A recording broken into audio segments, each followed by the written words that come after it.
Hi, good morning, good morning, good morning, everyone. Oh man, I slipped there. How's everyone doing today? How are you guys doing today?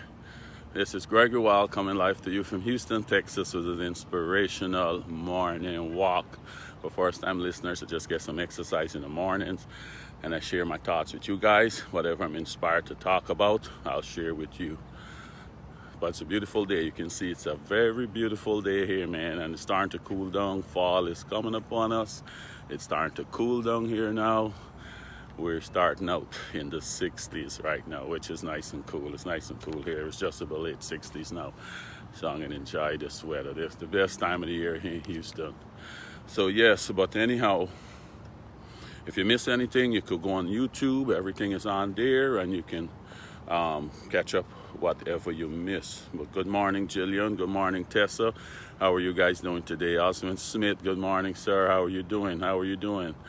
Yes, guys, I hope you guys having some beautiful fall weather there now and things are cooling down wherever you guys are. I hope it's cooling down nicely. Well, yes, we're doing good here. Anyhow, so let me get into it. Today. I want to talk about today, stop doubting and believing. Stop doubting and believing. Somebody out there need to hear this today.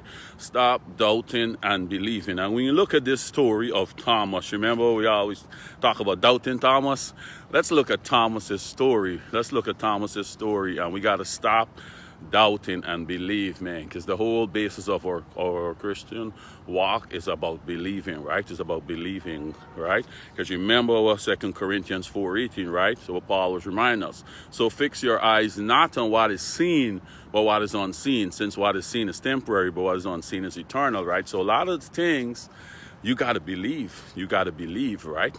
You got to believe. The wind, you can't see the wind, but that doesn't mean it's not real, right? Doesn't mean it's not real. You know when when it's a light wind, when it's a heavy wind, or when it's a hurricane.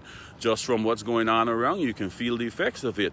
Like something like a thunder. You don't know, you can't see a thunder, you can hear it. You know when it's a soft one, when it's a loud one, you know, you can. So there's a lot of things in life you're not going to be able to see, but you got to believe, right? And this is what Jesus is saying with him, right? So let's look at Thomas' story quick. This is John 20:24 through 29. John 20:24 through 29. So now Thomas, also known as Didymus, one of the 12, was not with the disciples when Jesus came in, when Jesus rose from the dead. And he first came, Thomas wasn't with them. So the other disciples told him, "We have seen the Lord." But he said to them, "Unless I see the nail marks in his hands and put my finger where the nails were, and I put my hands into his side, I will not believe." How much of us like that? We don't believe. We praying to God for something, but God just give me a little sign. We want to believe it until we see it. God say, no, that's not how it works. That's not how it works, right? So in 25, this is John 20. Now we got on to 26, A week later, his disciples were in the house again, and Thomas was with them. Though the doors were locked, Jesus came and stood among them and said, "Peace be with you." Then he said to Thomas, Put your finger here. See my hands. Reach out your hand and put it into my side. Stop doubting and believe. So God used this story here. He gave Thomas what he wants to make him believe, right? Put your hand, see the nail marks, but not all of us. But here he went on and say, Thomas said to him, "My Lord, my God." Then Jesus told him, "Because you have seen me, you have believed. Blessed are those who have not seen but yet believe." Blessed are those who have not seen but yet believe. So he's trying to give us a message here, because we would not have the opportunity like Thomas to feel those nail marks and all of that, but we got to believe. We have to believe. So he's sending a message to us through this Thomas story. Thomas had the opportunity to feel, but we wouldn't. But he's saying it's not because you can't touch those marks, not because you can't touch the thing you're praying for, not because you can't see it, you don't believe it. He said if you pray for it, you got to believe. Don't be like Thomas and want to touch it and feel it, because you're going to never get it. He said you got to believe. When you pray, Believe. Once you finish praying to me, you believe. You pray whatever you're praying for. You believe you got it. You're praying for a house. You start acting like you got one. Start picking out furniture. Start deciding how you want your kitchen to design. You start deciding which area you want it in. You got to believe and start acting like it. Don't be like Thomas, right? Don't be like Thomas. Don't be like Thomas and want to touch it and want to feel it. No, I ain't going to do nothing yet because I want to make sure I get it first. I got to. No. You can get it. He's saying, blessed are those who believe, not seeing it, but believe, right? Blessed are those who have not seen, but yet believe. So I just want to encourage someone today.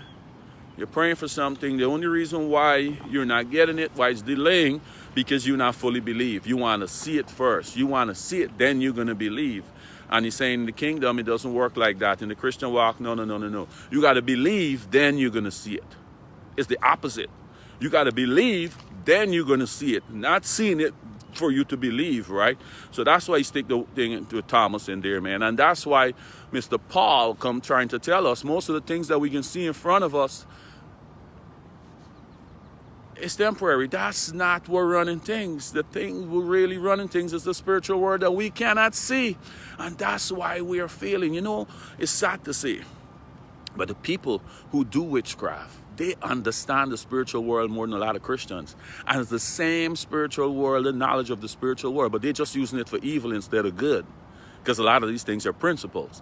They study it more than us. So if they want to whoop you, they want to get back at you to know, I want to get to Gregory. I want to cause him to lose his job. I want to cause it to go out his mind. He's progressing too much. I want to bring him down. Or he did me something. I just want to kill him. They said, if I do this stuff physically, I can get myself in trouble. If I just walk up to him, shoot him, police can lock me up. But you know what? If I attack him spiritually, nobody's going to know nothing.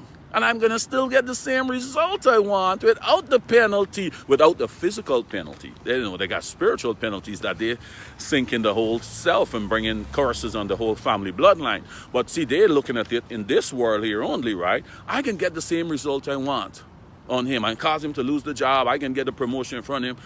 But it's the spiritual, because they know the spiritual worlds will control this world. And they make that a study and see how to use it for evil instead of for good, right? So that's the message here today. Don't be like Thomas. Don't, because you can't see something, you're waiting to see it to believe it, right? You got to believe first, then you're going to see. It's the opposite, right? Terry Pilgrim, how are you doing this morning? Right? So I just want to encourage someone today. You're praying, you're doing your thing, but the only thing that's setting you back is because you're a Thomas. You want to see. You want to see. Just believe. Believe. Everything that you're praying for, he's saying, believe you have received it. And then it's going to be yours, right? So I want to encourage you today. Go out, believe. Let's stop doubting. Let's just stop waiting for the evidence. Let's just stop waiting for the evidence, right? Remember what faith is, right? Remember the definition for faith. Don't wait for the evidence. Let's just believe. Remember Thomas' story. And let's just go out there and believe. That's the basis of our Christianity. We talk about the devil. We don't see him, but we know he's present. We talk about a God that we praise in. We can't see him, but he's there. Remember, the Israelites make the mistake because they want a physical king, man. I don't want this king that I can't see. I want a physical king in front of me that I can touch and he can shout and he can scream at me. I want a physical king. And God's saying, hey, yeah, but if you get the physical king, you know they're men, and they can make a lot of mistakes and screw you up too. So just be prepared. Not everything you see and touch is good. Sometimes the things that you cannot see is better than the things that you can see, right? So go out there, man. Believe. Go into this weekend. Believe in the things of God. Believe what his word said, and you act on it like it's done, and it's going to happen. Right, guys? So I'm going to leave that there, man. Have a great weekend. I'm going to enjoy this beautiful weather we have in here, and I'm going to get some much-needed exercise in, man. Have a great weekend. We'll talk again on Monday. But go out there. Don't be like Thomas. You believe. And don't wait for the to see before you believe. Okay, have a great weekend. Goodbye.